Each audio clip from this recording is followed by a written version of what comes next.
All right, so let's go ahead and talk Miami Dolphins. As you guys know, kind of a rough break to the end of the season last year for the Dolphins. To play a playoff game, I think it was like negative 78 degrees. 28 degrees. Yeah, like can't play in bad weather. And that team historically, not just like this team with Tua, but the Miami Dolphins historically, their playoff record in games below 32 degrees is like insanely bad.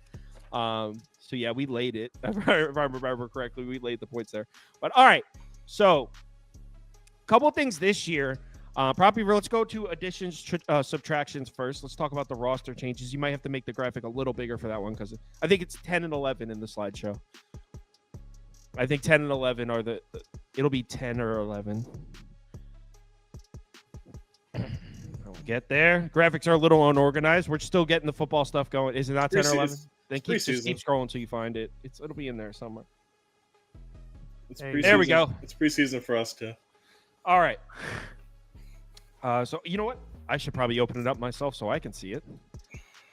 So there's a lot of positives here for the Dolphins, and I have to say, on paper, I'm big on this Dolphins team. But first, we'll talk about why I'm big on them. So they lose a lot. No, it's all right. I can see it on my side. They lose Van Ginkel, which is huge. Without a doubt, he was great for them. But the thing is, they get those two guys back from injury. Not Shaq Barrett, he wasn't there. But they get Phillips and Chubb and Bradley Chubb. Those two edge rushers the Dolphins have that missed a lot of the season are now healthy. Now they're coming off Achilles injuries. What I'm saying is, I don't think that Van Ginkel loss is necessarily that huge of a blow. The only reason he was that big of a factor on the team. Now he played great.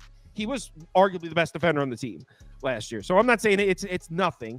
But the only reason he had such a high usage rate on the defense was Bradley Chubb and Phillips were both hurt.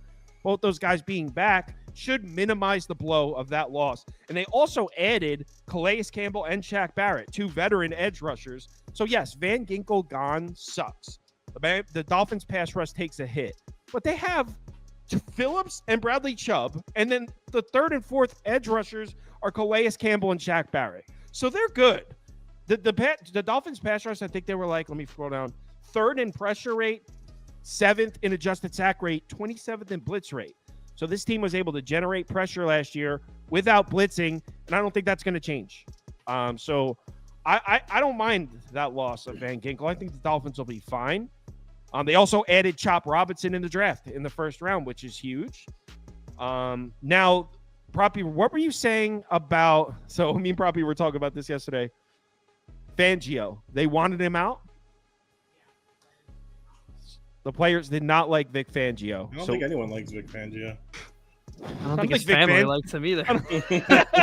So in comes Anthony Weaver, and a little bit of a... All right, so if you don't know who Anthony Weaver is, he's the new defensive coordinator for Miami, taking over for Vic Fangio. And I suppose if you're looking to poke holes in the Dolphins defense, I guess you could point at this guy and say, like, what has he shown us to prove that he can run an NFL defense? I mean, he was the DC of the Texans, I think, in 2020. Wasn't impressive. I mean, I think they had the 31st. Was it 31st, Prop Beaver? Yeah. Oh, nice. Prop Beaver was freaking on it, man. Use the alt key for that. There you go. So there it is right here. So there's the last time Weaver was the DC. It was the Texans in 2020. They were 31st. So this is his first time getting a defensive coordinator opportunity since then. But we do have to mention that he spent the last 3 seasons under the tutelage, let's say, of Harbaugh in Baltimore, who's had the best defense. Do you guys, let's swing it over. Do either of you guys want to talk about Anthony Weaver? So, I mean, is there going to be a drop-off with no Fangio here? I certainly think so. As much as they don't like Vic Fangio, Fangio has had track records of having pretty damn good defenses throughout his whole career. But and anytime you have a guy that had 31st in the league in his only season as a DC, tough not to be concerned with that. So that definitely, I think, will make a difference. But I think you were right. I think they have so much talent on this defense, but overall on this team that things will have to go wrong for them to not be successful on this side. I don't think Anthony Weaver's a bad defensive coordinator. I mean, it's his first chance, but he's been good on the D-line for the Ravens the last couple of years. So By the way, Shaq Barrett retired. I don't know. Yeah. Okay. Let me see. This is why we do these. Shaq Barrett. Yeah, it was like a week ago. It was probably right Yeah, we're after. gonna have to yeah, we're definitely because there's guys that are just randomly retiring. On a lot of teams right now. We're gonna have to update these 100 times. So I think Emmanuel Ogbah signed. So he probably retired right after I updated the sheet. Most likely. Right, like right after. Here we go. Shaq Barrett retired. So now Shaq Barrett is off the graphic. Okay. So, all right. So a little difference of opinion there. I actually think the defense will be fine, and I think coaching alongside somebody like John Harbaugh and one of the best defenses in the NFL for multiple seasons can only help you. And now he jumps into a load of talent. How much talent did he have there in Houston with old ass JJ Watt? That was in my head as I was thinking about it. There couldn't have been much for that. Yeah. That was also the COVID year too, so it was a really weird year for him to have his only opportunity to be running a defense be a year where there was basically NFL rosters were getting bludgeoned every weekend. So yeah, I guess you can take that with a grain of salt, but definitely something to look at. So overall, I'm big on the Dolphins defense. I think at the very least they stay the same. I think they could improve, honestly. Yeah. Keep in mind, Ramsey missed a lot of last season, and when he came back, that Dolphins man coverage was as good as any other man coverage in the NFL as far as defending the pass. So I think the Dolphins defense is going to be fine even without Fangio. And on the offense, again, nothing but positives to say here. Like, put up the running back duo shit, the graphic you made. This is crazy. So here's the Dolphins running back duo, 1,800 yards, 26 touchdowns, 5.8 yards per carry between these two guys. And here it is right here. DVOA ranks amongst running backs last year. A-Chain was first. Mostert was second. First and second in the NFL last year. And DVOA amongst running backs were both Miami Dolphins. And the way that the play calling is so innovative. And what? There you go. First in motion frequency, as if you knew what I was going to say. That's crazy. Nice work. There's so many pieces moving in so many directions, so much speed. I don't see how this even slows down, honestly. Yeah. Okay. So this is Prop Beaver put this graphic in. It is a good point. So Prop Beaver is pointing out their slow pace, and with the offensive firepower they have, why are they not running more plays? They're 24th in pace, but right here, dead last in the NFL in pace when down 7+, which I thought was weird. I mean, how do you down 7 points with that kind of offense? Stick to your guns. Yeah, run. I would expect all these numbers to be higher. All of these numbers should be higher, but at the same time, I'm not going to sit here and claim to be more familiar with the Dolphins offense than Mike McDaniel. I'm sure he has a reason for it. I just thought it was interesting to point out that they do run a very slow pace. Now get to the blocking numbers, the pass blocking numbers. So check this out. This is another good graphic from Prop Beaver here. So the Dolphins pass protection, third in adjusted sack rate. So you might be like, oh, one of the best pass blocking lines in football. But actually, they're 31st in win rate. And the reason that's possible, you might be saying that doesn't make sense. No, it does, because Tua gets the ball out so goddamn fast that even if you win your battle against your opposing lineman, it doesn't matter. He's getting the ball out. So I think the Dolphins' pass protection may be on the overvalued side based on the fact that he gets the ball out so fast that they're unable to generate pressure. Plus, by the time any of their skill positions run a route, it's 2 seconds. So, I mean, whether it's Hill, Achan, or anyone, they're already 10 yards down the field by the time he throws the ball. So. Yeah, this was my only part of the roster that I was even. I think you said it yesterday that they should win the Super Bowl. They have that good of a roster. The only problem would be if they're not able to protect him. But I think the way that they motion and the way that they run their offense is like they've made it so that he can't get hit to the point where he takes that shot that gets him off the field. So like, in theory, this team should be very, very good. Exactly. So a couple things that you just said.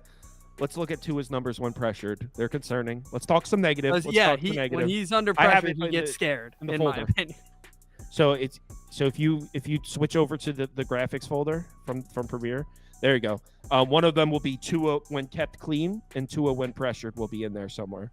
So let's get to the Tua pressured numbers. Yeah, I'm looking at that. That's Trevor Lawrence, the GOAT. All right, is that kept clean? There you go. No. All right.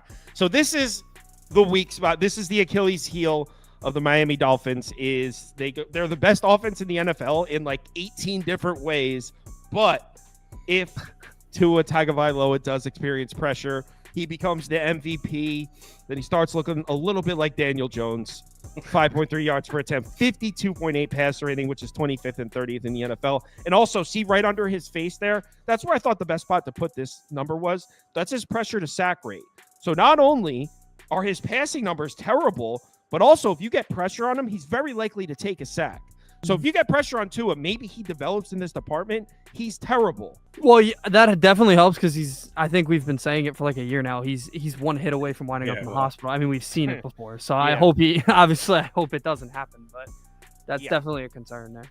So, but the way he gets the ball out quick, the way they have all those different misdirections of the running game, I think the Dolphins on paper might be one of the best teams in the NFL this year, but there's a but. So why aren't we going to bet Dolphins Super Bowl? Why aren't we going to bet Dolphins to win AFC East?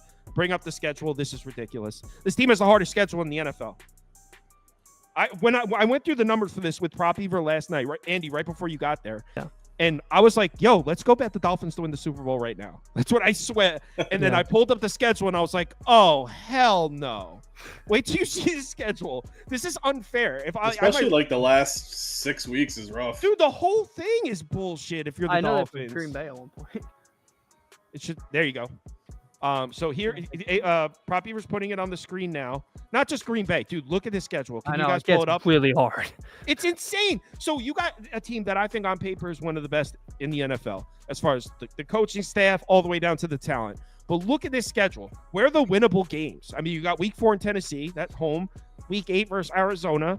Week 11 versus Las Vegas. Week 12, they'll take one of the Patriots games, probably both. But, I mean, you would think that there's a lot of at Houston, San Francisco, at Cleveland. Nobody scores points at Cleveland. In late December? From Thanksgiving on, that is brutal. Dude, the last 2 games of the season, they go to Cleveland on December 29th and then New York in January. That's a nightmare for the Dolphins. They got shafted. Yeah, I don't know who makes the schedules, but they had something against this team. For real. That is brutal because, I mean, you can say week 1, maybe a winnable game. I mean, it's a home game against Jacksonville, and the weather should be perfect for that game. But, yeah, that's definitely a tight one. The last 4 from Thanksgiving on, it's a bunch of bullshit. So I was saying it's because I mean they're deep. I mean I don't worry about their offense. Their offense is going to be the top 5 in the league. Yeah, I mean with the defense with Christian Wilkins gone now, and they just filled in with a bunch of pretty much cap friendly defensive tackles. I don't know. They play a bunch of great offenses, man, and it's going to be rough down the stretch. I mean, I know, and I noticed they just paid Tua the bag, $147 million through 2026. So no opt out for him till then. But I see them doing awesome on the offensive side of the ball, but playing all those teams late on the defense is going to be rough for them. I must have missed it when I was watching day 3 of the draft, like a psycho. Why the heck did they draft Jalen Wright from Tennessee? Like, did they need another runner? They have 3. I mean, I always thought he was an NFL caliber running back. So now they have 3 guys. Wright was sick last year, though. Yeah. I don't know. Plus, I think Kendall Fuller is a better corner than Jalen Ramsey now. Don't at me. Yeah, they have overrated scumbag. Prop Ever did this when you said that he went. he sucks. He's miserable. Tell him to cry some more. All right. Kendall Fuller's nice, but Ramsey's that dude. But all right, so we're starting to ramble now. So let's talk win totals here. You can get an under 10.5 really expensive, or you can get a really expensive over 9.5. What a nightmare! If it wasn't for the schedule, I would hit that over 9.5 at -130 so hard. If it wasn't for that freaking schedule. Yeah, I'm gonna go under the 10.5. I actually like the under 9.5 personally. What? I think they're gonna go 9-8 this season. I would probably, or because you don't like the team. No. I like I said, I like the team. I like the offense. Defense might be a little shaky, but yeah, that schedule it sucks. So I think they're gonna go 9-8. I'll say this: the NFL season's so odd that by the end of the season, one of those really good teams that we're looking at right now could be a team that had a lost season. So I'll lean they'll get over 10.5 because they have a lot of talent. So I'll go over. Well, you could also take the over 9.5. Yeah, I'd probably go over 9.5 because it's safer. But yeah, I think they'll get lucky that maybe one of those teams late in the season's having a lost year and they'll have that win. I would more likely think that would be Cleveland, but it is a brutal schedule at the end, and if everybody's playing up to their talent level, then it could get ugly. But I would lean over there. Give me the over as well, 9.5. I think judging by, you can get a juiced over 9.5 or a juiced under 10.5. Pretty indicative that the odds makers think they're landing on 10. Yeah. So Scoop said he would take under 10.5. Maybe we would all win. I don't think. This will make my top 5 though. Usually what I do, if you're new to the channel, I post my 5 favorite win totals. And what we're doing, S-Dot, you were asking, a couple people asking about teams. So I will post the schedule. This is only day 2. We're doing 1 NFL team and 5 college teams a day. So we've done the Bills. Today's the Dolphins. Tomorrow is the Jets with Prop Beaver said he's